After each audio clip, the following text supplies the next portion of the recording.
तर कसं आहे पब्लिक नमस्कार. तर म्हटलं आपल्या चॅनलवरती लय दिवस झाले व्हिडिओ आला नाही. तर चला म्हटलं कुठेतरी जाऊ फिरायला आणि टाकू व्हिडिओ. तर गेलो कॅफेमध्ये फिरायला. आपल्याला कुठं जायचं म्हटल्यावर आपण एकटे जाणार आहे का? तर मग काय घेतलं या दोघांना सोबत. मग काय हा नाही करता करता गेलो एका कॅफेमध्ये. बाहेरून तर कॅफे खूप भारी दिसत होता. म्हटलं चला आपण काय करू आता आतमध्ये जाऊन बघू. मग काय मध्ये जाऊन बसलो आणि ऑर्डर दिली. ऑर्डर काय थोड्या वेळातच ऑर्डर आली. तर काय आल्या-आल्या झालं यांचं काय तर स्नॅप टाकणं चालू. स्नॅप तर बघा समजून घेतलं. आता या भाऊला आला डायरेक्ट आयटमचा कॉल. तर भाऊ झाले ना सुरू आणि आम्ही दोघं काय बघू लागलो त्याच्या तोंडाकडं. भाऊ काय ऐकेना भाऊ चालूच.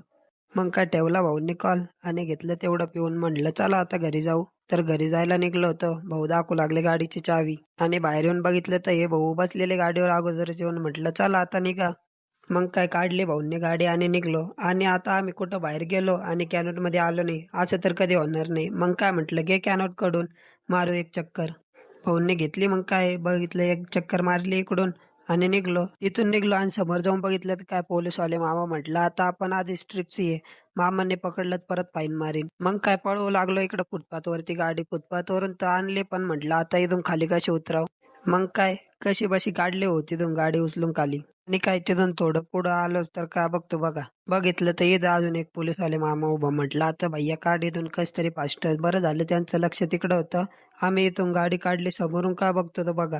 आले एक लाल परी एक कट मारून चालले गेले. म्हटलं अरे भाई नीट चालवू नका आंधळा बिंदळा आहेस का. एवढं सगळं कठीण परिस्थिती पार करून आम्ही घरी आलो. आमचं जाऊन द्या तुम्ही तेवढं चॅनलला सबस्क्राईब करून ठेवा. आपला नवीन व्हिडिओ लवकरच येणार आहे.